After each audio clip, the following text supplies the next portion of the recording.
सभी, आज मैं आपके लिए कहानी लेकर आई हूँ सौतेली माँ। रवि को जब से पता चला था कि वह पापा बनने वाला है, वह बहुत खुश था। रिया का भी बहुत ध्यान रखता था। रवि के माता पिता नहीं थे, दो बहनें थी जो उससे बड़ी थी और अपने परिवारों में खुश थी। रवि से मिलने आती रहती थी। रवि भी अपनी बहनों से बहुत प्यार करता था। रिया भी अपनी नंदों का पूरा ध्यान रखती थी। रवि सूरत का एक बहुत ही बड़ा साड़ियों का व्यापारी था। आमदनी अच्छी थी, रहने के लिए बंगला, काम करने के लिए नौकर। इसलिए कोई भी मौका होता, गर्मी की छुट्टियों में बहनें आई या उनके बच्चों के जन्मदिन, अपनी बहनों को मन चाह देता। बस एक ही कमी थी, शादी के 10 सालों तक बच्चों की खुशी नसीब नहीं हुई थी। भगवान की कृपा से अब वह भी पूरी होने वाली थी। और जब डॉक्टर ने बताया बच्चे जुड़वा हैं तो रिया और रवि खुशी से झूम उठे। जैसे समय नज़दीक आ रहा था, दोनों का इंतजार करना मुश्किल हो रहा था। कल ही डॉक्टर को दिखाया था। डॉक्टर ने कहा 15 दिनों का समय है। बच्चों के लिए स्पेशल खिलौने, नई नई ड्रेस जो लड़का लड़की कोई भी पहन सके। अपने बच्चों के वेलकम की पूरी तैयारी कर ली थी। रिया के परिवार के नाम पर बस उसके पापा थे। आज उसे अपनी माँ की बहुत याद आ रही। वह बाहर बालकनी में आ गई। मौसम बड़ा सुहाना था, ठंडी हवा चल रही थी। मन कुछ शांत हुआ। इतनी देर में बारिश शुरू हो गई। वह कमरे में आने लगी कि उसका पैर फिसल गया। वह एकदम से चिल्लाई। घर के नौकर भागे, रवि को फोन किया। रवि जल्दी से आकर रिया को अस्पताल लेकर भागा। डॉक्टर उसे अंदर ले गए। रवि मन ही मन पछता रहा था। क्यों रिया को छोड़कर काम पर गया? उसे नहीं जाना चाहिए था। दोनों बहनें भी आ गई थी। काफी देर बाद डॉक्टर ने आकर कहा जुड़वा बेटी हुई हैं, पर हम माँ को नहीं बचा सके। तो रवि फूट फूट कर रोने लगता है। सब काम निपटा कर रवि बेटियों को लेकर घर आ गया। 15 दिनों तक बहनों ने बच्चों को संभाला। अब वे पूरी तरह परेशान हो चुकी थी। वह अपने घर वापस जाने लगी तो रवि कहने लगा, दीदी मैं इतने छोटे बच्चों को कैसे संभालूंगा? एक एक को आप दोनों ले जाओ, थोड़ी बड़ी हो जाएंगी तो मैं लेने आ जाऊंगा। आया के भरोसे तो नहीं छोड़ सकता। दोनों बहनों को वे बच्चियां मुसीबत लगने लगी, क्योंकि दोनों को हमेशा आकर खाने की और भरकर लेकर जाने की आदत थी। पर छोटे बच्चों की जिम्मेदारी बड़ा मुश्किल है। दोनों कहने लगी, रवि हम ले जाते, पर तुम्हें पता है हमारे सास ससुर है, वह नहीं मानेंगे। पर भाई तुम चिंता मत करना, हम आते जाते रहेंगे। भाभी के इतने जेवर, इतनी साड़ियाँ, वह सब भी तो संभालना है। कोई बात नहीं दीदी, आप लोग अपने परिवारों में खुश रहो, मैं संभाल लूँगा। दोनों चली गई तो गई, पर उनकी नज़र रिया के भारी भारी गहनों पर और बाकी सामान पर थी। क्योंकि उनकी ज़रूरतें तो पूरी हो जाती थी, पर शौक पूरे नहीं होते थे। यह सब रवि ने अपनी मेहनत से, अपने बलबूते से कमाया था। सोच रही थी बच्चे संभालना सी खेल तो है नहीं। दुखी होकर क्या पता यह कहते, दीदी आप दोनों यहीं आकर रह लो, सब कुछ मिल जाएगा हमें और हमारा ही राजपाट चलेगा। सभी बहनों का जवाब सुनकर बहुत दुखी हो गया था कि बहनों ने थोड़े दिन भी साथ नहीं दिया। मम्मी पापा के ना रहने पर भी मैंने और रिया ने उनके मान सम्मान में कभी कोई कमी नहीं आने दी।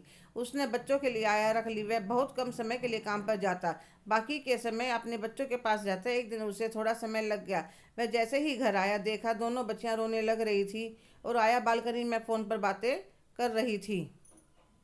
तो वह आया पर एकदम से गुस्सा हो जाता है। मैंने तुम्हें सैलरी बच्चों को संभालने के लिए देता हूँ, फ़ोन पर बात करने के लिए नहीं। गलती हो गई साहब, गलती हो गई साहब, कह वह बच्चों को संभालने लगती है। अब रवि थकने लगा था। ना वह घर संभाल पा रहा था, ना कारोबार। वह परेशान बैठा था। इतने में उसका दोस्त राकेश मिलने आ जाता है। उसे देखकर रवि फूट फूट कर रोने लगता है। यार मैं हार गया। रिया को क्या जवाब दूंगा कि मैं बच्चों का ध्यान भी नहीं रख पा रहा हूँ? तो राकेश कहता है, रवि तुम दूसरी शादी कर लो। नहीं नहीं, मैं अपनी बेटियों के लिए सौतेली माँ नहीं लाऊंगा। देखो रवि, इस तरह तो घर, बच्चे, कारोबार सब बर्बाद हो जाएगा। मेरी मौसी के रिश्तेदारी में एक लड़की है, अच्छा स्वभाव है, वह तलाकशुदा है, माँ नहीं बन सकती। इसलिए ससुराल वालों ने तलाक करवा कर अपने बेटे की दूसरी शादी कर दी।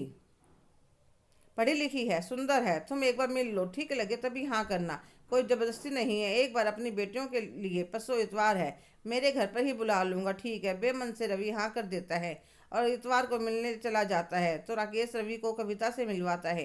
रवि देखता है 30 वर्षीय कविता एक सुंदर लड़की थी। राकेश उन दोनों को अकेला छोड़कर बाहर आ गया।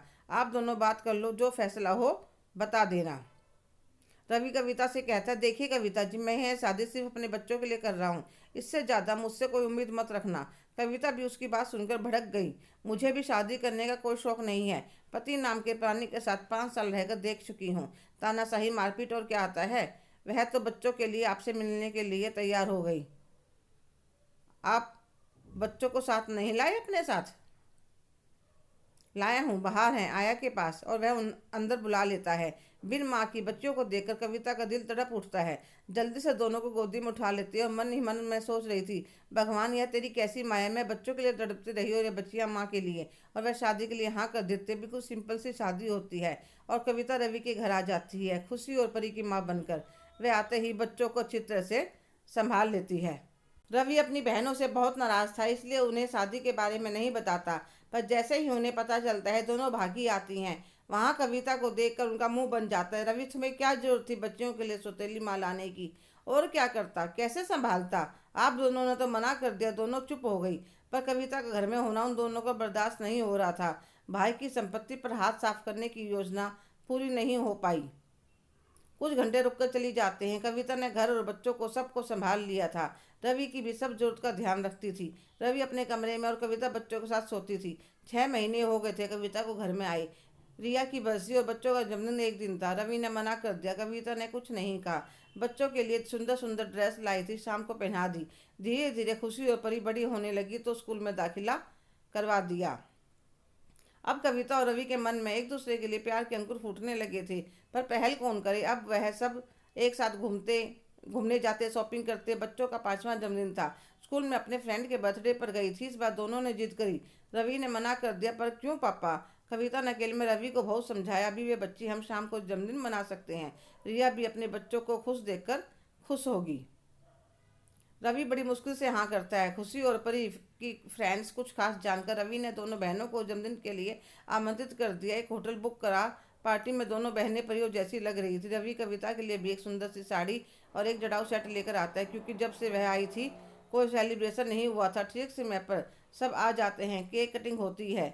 रवि की बहनें परी को पकड़ कर कहती है, परी, हम तुम्हारी बुआ हैं। यह जो तुम्हारी मम्मी है ना, यह तुम्हारी सगी नहीं सौतेली माँ है। बचकर रहना, ठीक है बुआ जी। रवि थोड़ी देर बाद अपनी बेटियों को फैमिली फोटो के लिए लेकर जाने लगता है तो परी पूछती है, पापा यह सौतेली माँ कैसी होती है? रवि सुनकर चौंक जाता है। यह तुम्हें किसने कहा? बुआ ने। बेटा, सौतेली माँ मतलब जो तुम्हें और लोगों से 100 गुना ज्यादा प्यार करे, उसे सौतेली माँ कहते हैं। अच्छा पापा। फिर रवि अपनी बहनों के पास जाता है और उनसे कहता है, दीदी जरा आप दोनों मेरे साथ अंदर कमरे में आइए। कविता जरा दीदी का शगुन लेकर आना। तो वह ठीक है कहकर चली जाती है। थोड़ी देर में रवि के कमरे में 4 साड़ियाँ, 2 अंगूठी, दो कुछ मिठाई, कुछ लिफाफे लेकर आती है। क्या हुआ रवि, अभी तो दोनों दीदी रुकेंगी? सामान क्यों मंगवाया आपने? ताकि मेरी बेटियों की खुशियों को किसी की नजर ना लगे। दीदी आप दोनों बड़ी हैं मुझसे। आपने परी से कहने से पहले सोचा नहीं कि मुश्किल से इन्हें माँ मिली है। आप कविता को सौतेली कह रही हो? इसने अरे इसने तो बच्चों पर सारी ममता लुटा दी। रिया ने तो जन्म दिया था तो इसने जिंदगी दी है, और यह खुशी और परी की माँ के साथ साथ मेरी पत्नी भी है, जिसे मैं बहुत प्यार करता हूँ। रवि के शब्द सुनकर कविता चौंक जाती है और दोनों बहनें जल भुन जाती हैं। अरे रवि, तुम्हें पता नहीं भाई, तुम बहुत सीधे हो। यह खुद तो माँ बन नहीं सकती और तुम्हारी बेटियों को अपने वश में कर लिया है। ऐसी बात है तो जब मैंने कहा था कुछ टाइम आप संभाल लो दोनों को, तो क्यों नहीं संभाला? बात बिगड़ती देख दोनों अपने तोहफे लेकर जल्दी से चली जाती हैं। कविता की आंखें बरसने लगती हैं। रवि कहता है, कविता तुम क्यों रो रही हो? आपका मुझ पर विश्वास देखकर पगली। और रवि कविता को गले लगा लेता है। यह जगह तुमने खुद बनाई है अपने लिए। और दोनों नीचे जाकर खुशी और परी का हाथ पकड़ चारों डांस करने लगते हैं। आज सच में पूरी तरह से उनका परिवार पूरा हो गया था। हेलो दोस्तों, कैसे हो आप सभी? आज की कहानी आपको कैसी लगी? कमेंट करके ज़रूर बताइएगा। अगर आप मेरे चैनल पर नए हैं तो प्लीज़ लाइक, शेयर, सब्सक्राइब करना ना भूलें। धन्यवाद।